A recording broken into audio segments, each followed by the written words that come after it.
ये बीजेपी वाले चिचड़ी भरते हैं, और वह चिचड़ी सब कब रखी ना, चाहे पत्रकार भी हो, चाहे कर्मचारी भी हो, चाहे मजदूर भी हो, चाहे किसान भी हो, चाहे व्यापारी भी हो, सुर्खियां में रहने के लिए बार बार उपचुनाव कराता है। सिर्फ आपका स्वार्थ के लिए बात करता है और अपने स्वार्थ के लिए इस्तीफा। कुलदीप जी ये कहते थे कि भाई किसी पार्टी में चल जाओ, बीजेपी में ना जाओ। कभी ये कहते थे कि खट्टर साहब को अनुभव नहीं है, अनुभवहीन। आज ये बीजेपी में दोबारा चल गए तो अब ये कहते हैं कि मुख्यमंत्री मनोहर लाल खट्टर को मुख्यमंत्री सरकार के अंदर 3,92,100 वर्ग गज के प्लाट। कांग्रेस पार्टी का कार्यकर्ता गरीब आदमियों को समझाने में कामयाब होता तो आज बीजेपी से बैकवर्ड क्लास के लिए जो स्कॉलरशिप मिलती थी वो खत्म ही कर दी है, खत्म, या अल्पसंख्यक के लिए जो स्कॉलरशिप मिलती थी वो 27% कानून है तो इन्होंने 27 देना चाहिए। हरियाणा प्रदेश के अंदर बैकवर्ड एक 7 पॉइंट कुछ और 8 ये देने लग रहे, फिर इनका केस आना भाई। दोस्तों, जनमंच के विशेष कार्यक्रम में फिर से एक बार आपका स्वागत है और हम बात करना चाहते हैं आदमपुर का जो उपचुनाव है। आदमपुर का उपचुनाव किस लिए है? आदमपुर का उपचुनाव वो जनता के लिए कोई चुनाव है या अपने स्वार्थ के लिए चुनाव है? क्योंकि कुलदीप बिश्नोई जो यहाँ से विधायक थे उन्होंने इस्तीफा दे दिया। इस्तीफा किस लिए दिया गया है उसके बारे में एक बार हम बात करेंगे और क्या इस चुनाव में रहेगा और इस चुनावी समीकरण क्या रहेंगे। हमारे साथ पूर्व विधायक बरवाड़ा से रामनिवास घोडेला जी हमारे साथ है, उनसे एक बार हम बात करना चाहिए। नमस्कार सर। नमस्ते बहुदेव सर, मेरा सवाल ये है कि राजनीतिक हलकों में और जनता में चर्चा चल रही है कि ये आदमपुर जो है कि एक परिवार के बंधुआ विधानसभा, क्या इससे अब की बार जनता मुक्त करवा पाएगी इसको? ऐसे है, कभी भी हल्का लगाओ, चाहे प्रदेश लगाओ, चाहे देश लगाओ, किसी का बंधुआ नहीं है। एक समीकरण बनते हैं और समीकरण के हिसाब से इनको वोट मिलते रहते हैं, पर तो अब की बार ऐसा नहीं होगा। अब की बार जनता इनसे उब चुकी है, जनता इनसे पीछा छुटवाना चाहती है, समझ गए नहीं? तो आज तक जितने चुनाव हुए हैं ये सिर्फ सुर्खियां में रहने के लिए, भजनलाल परिवार सुर्खियां में रहने के लिए बार बार उपचुनाव कराता है और सुर्खियों के साथ साथ अपने परिवार को एमएलए बनाना चाहते हैं बार बार। कभी खुद ने, चौधरी भजनलाल जी ने खुद ने इस्तीफा दे दिया तो कुलदीप को बना दिया, कुलदीप ने दे दिया तो छोरों को बनाना चाहते हैं। कभी चौधरी भजनलाल ने इस्तीफा दे दिया तो जसमा देवी जी को बनाना चाहते थे, कभी चंद्रमोहन। तो ये इनका मतलब ये है कि वैसे तो चुनाव 5 साल में होना चाहिए। जनता ने 5 साल के लिए इनको चुना था और जनता के मुद्दों पे इन्होंने इस्तीफा तो दिया नहीं है कि जनता के जो बेरोजगारी का मुद्दा है, किसानी का है, शिक्षा का, रोजगार का है, उस पर कोई अगर इस्तीफा देते तो बातचीत की जा सकती थी। तो इसको कैसे देखो, कुलदीप जी का कहने में करने में बहुत फर्क है। आपके पास ही बहुत सारी वीडियो पाओगे कुलदीप जी का, जनता के पास खूब वीडियो है। कभी तो कुलदीप जी ये कहते थे कि भाई किसी पार्टी में चल जाओ, बीजेपी में ना जाइए। कभी ये कहते थे कि खट्टर साहब को अनुभव नहीं है, अनुभवहीन मुख्यमंत्री है, इसको कोई ज्ञान नहीं है, राजनीति का ज्ञान नहीं है, काम करने का ज्ञान नहीं है। और जब आज ये बीजेपी में दोबारा चल गए तो अब ये कहते हैं कि मुख्यमंत्री मनोहर लाल खट्टर को मुख्यमंत्री नहीं है। सिर्फ आपका स्वार्थ के लिए बात करता है और अपने स्वार्थ के लिए इस्तीफा दिया है। तो मेरा ये मानना है कि आज का दिन बरवा आदमपुर के लोग, 36 बिरादरी के लोग आज कुलदीप बिश्नोई जी से नाराज हैं। तो कुलदीप बिश्नोई सिर्फ जो इस्तीफा दिया है सिर्फ अपने परिवार के लिए, आपके बेटे को एमएलए बनाने के लिए यह इस्तीफा दिया है और इसका कोई मतलब नहीं। सर, मेरा एक सवाल है कि जब चौधरी भूपेंद्र सिंह हुड्डा के नेतृत्व में कांग्रेस की सरकार थी, उस दौर में 100 गज के प्लाट की एक स्कीम जारी की कि 100 गज के प्लाट मिलेंगे।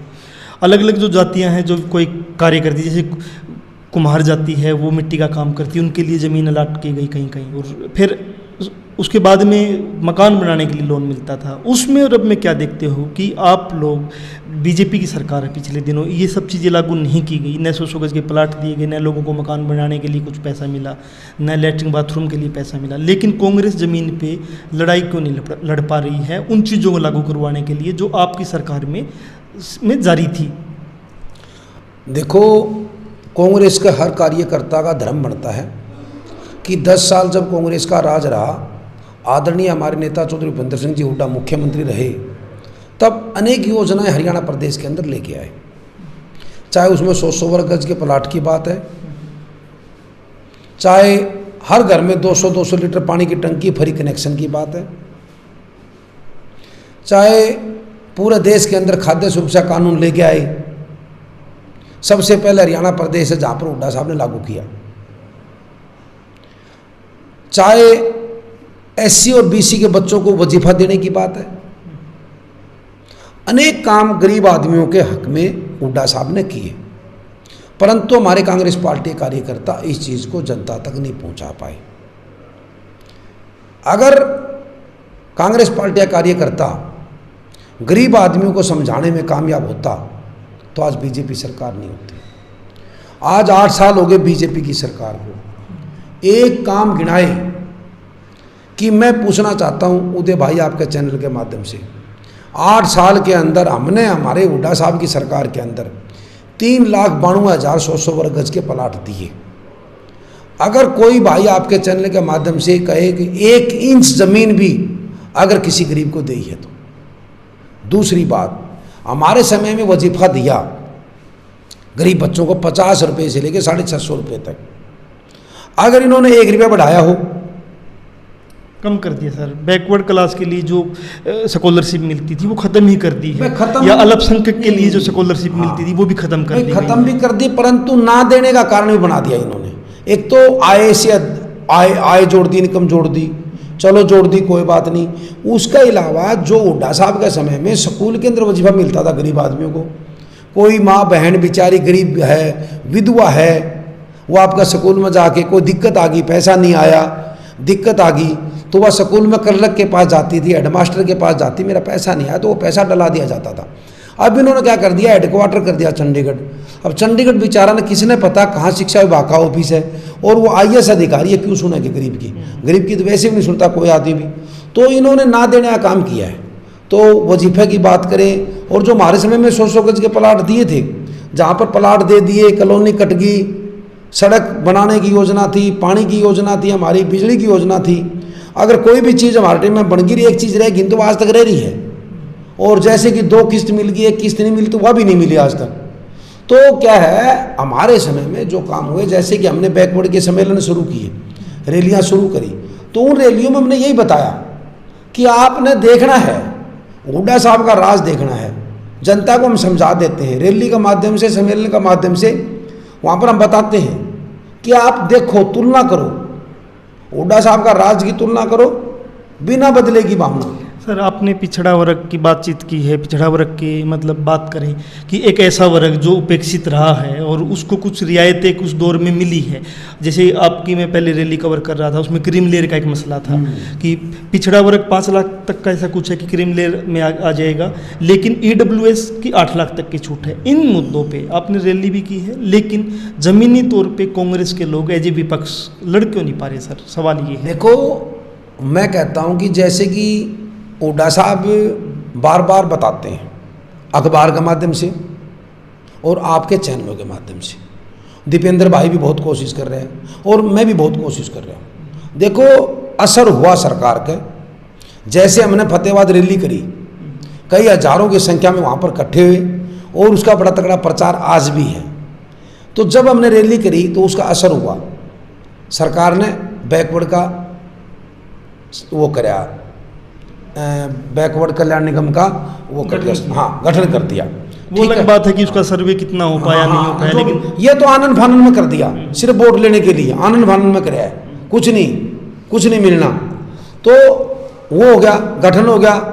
हमारी डिमांड थी कि ये गठन को नया नहीं हुआ, ये गठन हमारे समय में भी था, पिछड़ा वर्ग आयोग का गठन हमारे समय में हुड्डा साहब ने किया था और चले भी, कई साल चला, परंतु इन्होंने वो बंद कर दिया। जैसे माटी कला बोर्ड का गठन कर दिया हुड्डा साहब ने, इन्होंने बंद कर दिया। जैसे कि केस कला बोर्ड का गठन किया सैन समाज का, इन्होंने बंद कर दिया। सिर्फ आपका नाम लेवल लगाने के लिए इन्होंने ये बंद करते हैं, फिर चालू करते हैं। तो उसका असर कैसे हुआ, इन्होंने गठन किया, फिर हमने 2 महीना बाद में गोहाना फिर पिछड़ा वर्ग का सम्मेलन कर दिया, फिर इन्होंने गठन करके और पंचायतों का कुछ इन्होंने आनंद फानंद में दिया, परंतु बढ़िया तरीके से नहीं दिया। भाई हम 8% देंगे, जहाँ आबादी ज़्यादा है वहाँ 8 दे देंगे, जहाँ आबादी कम है वहाँ 2 दे देंगे।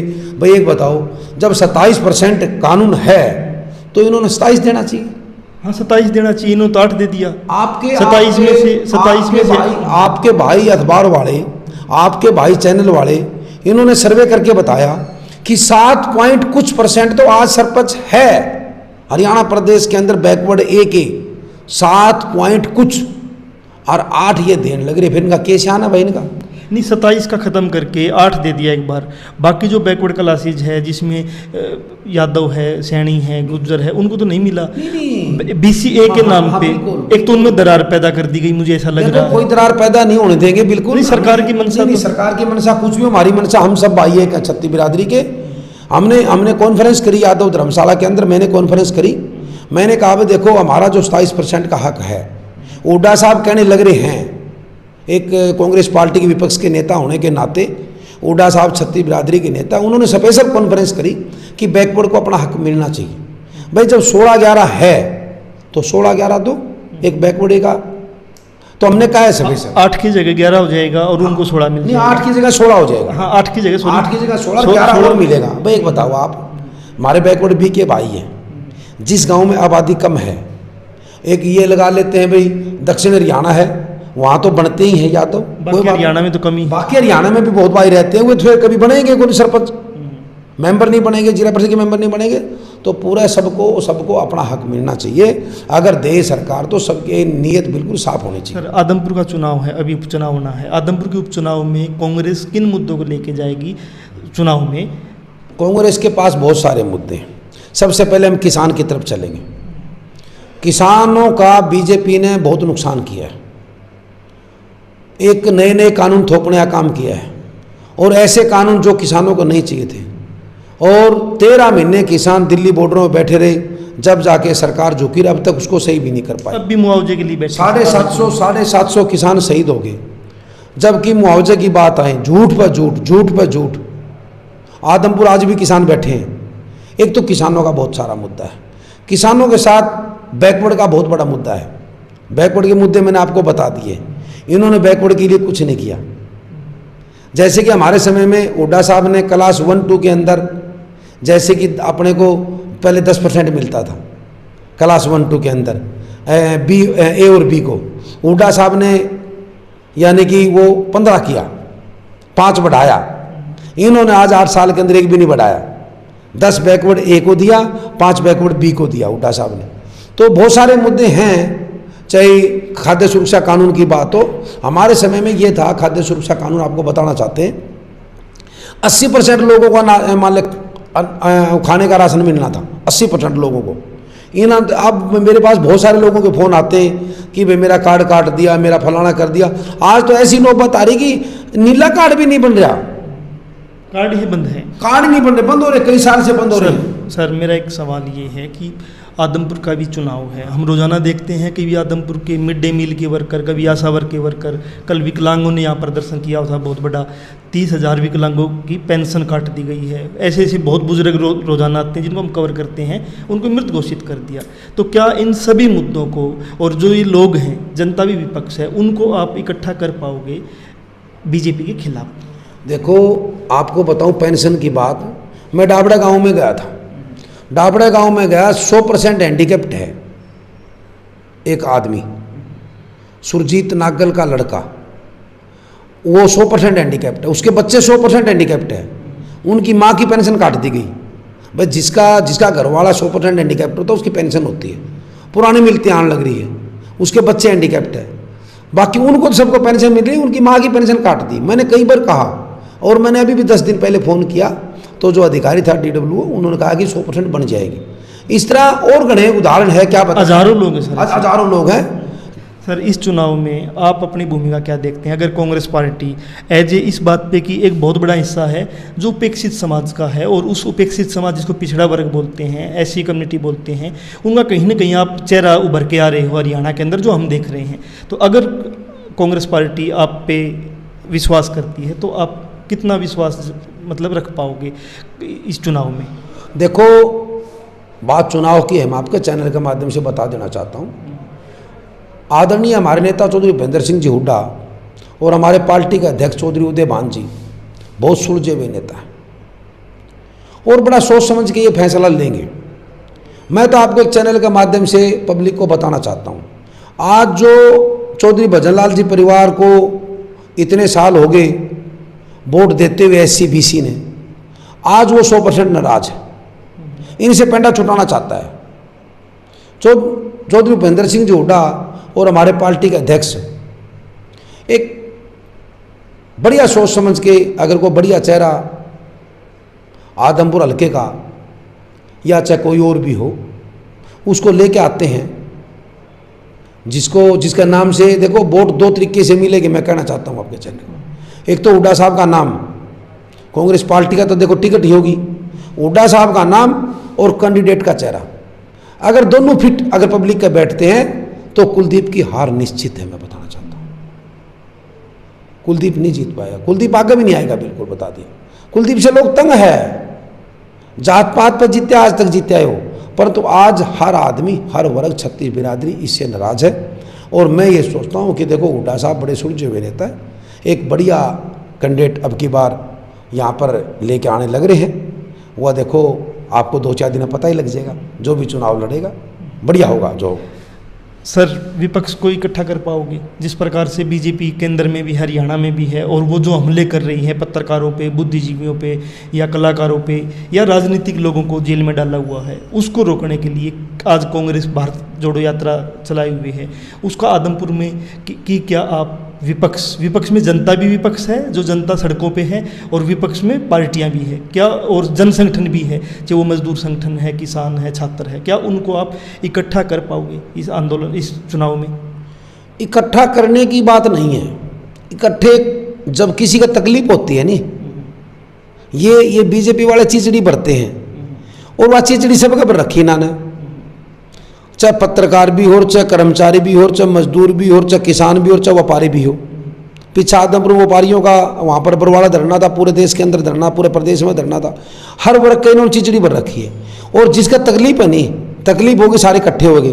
भारत जोड़ो यात्रा का बहुत तकड़ा एक मैसेज आने लग रहा है कि राहुल गांधी ने जो भारत जोड़ो यात्रा शुरू कर रखी है, उसका देखो आप पर के जो पत्रकार भाई है नहीं बढ़िया दिखाने लग रहे हैं, तो सरकार को नींद नहीं आने लग रही है। बहुत छत्तीस बिरादरी के, भारत देश के हर नागरिक आज कांग्रेस पार्टी के साथ जुड़ना चाहता है, और भारत जोड़ो यात्रा का 2024 में जो चुनाव होगा लोकसभा का, उसके अंदर पता लग जाएगा कि आने वाली सरकार कांग्रेस पार्टी की होगी। मैं बताना चाह रहा हूँ, इसका असर आज आदमपुर में भी है, एक चर्चा का विषय। हम पूछते हैं लोगों से, हर आदमी कहता है कि राहुल गांधी यात्रा बहुत बढ़िया करे, अब राहुल गांधी यात्रा। तो राहुल गांधी देखो ये एक गांधी परिवार से हैं, इनका एक बहुत महत्व भी है, एक देखो पार्टी को चलाने का भी उनको है, अच्छी तरह है, बढ़िया, कोई दिक्कत नहीं। तो आदमपुर का चुनाव है, आदमपुर का उपचुनाव में सभी आपके पास वोट मांगने आएंगे, और जनता को भी चाहिए कि वो अपने मुद्दों पे वोट दे, नहीं तो 5 साल फिर आपको एक बार यही कहना पड़ेगा कि वादे करके गए थे और वादे ही रह जाते हैं। अगर जनता ईमानदारी से अपने मुद्दों पे, जो जिन पे 5 साल लगातार लड़ रही है, शिक्षा का मुद्दा है, रोजगार का है, स्कूल जो आपके बंद कर दिए गए हैं, इन मुद्दों पे अगर वोट मांगोगे, और इन मुद्दों पे खासकर जो सत्ताधारी पार्टी है और सत्ताधारी पार्टी से जो उम्मीदवार आएगा उससे ज़्यादा सवाल करने बनते हैं, कि वो इसलिए बनते हैं कि उन्होंने वादे किए थे और वो वही स्कूल बंद कर रहे हैं, आज वही रोजगार आपका छीन रहे हैं, वही आपको मुआवजा नहीं दे पा रहे हैं। अगर आपके पानी खड़ा हो गया, उसको निकालने का काम भी उसी सत्ताधारी पार्टी का है। अगर आप सवाल कर पाए तो इसे लोकतंत्र को बचा पाओगे, और लोकतंत्र को बचा पाओगे तो ऐसे जो ये अपने स्वार्थ के लिए उपचुनाव जो थोपे जाते जनता पे, इससे भी आप बच पाओगे। जनमंच के साथ आप बने हुए थे। रामनिवास घोड़ेला जी जो हमारे साथ थे, जो पूर्व विधायक बरवाड़ा है, कांग्रेस के वरिष्ठ नेता है, बैकवर्ड क्लास के नेता है। धन्यवाद सर आपका। थैंक यू, धन्यवाद उदय भाई, थैंक यू।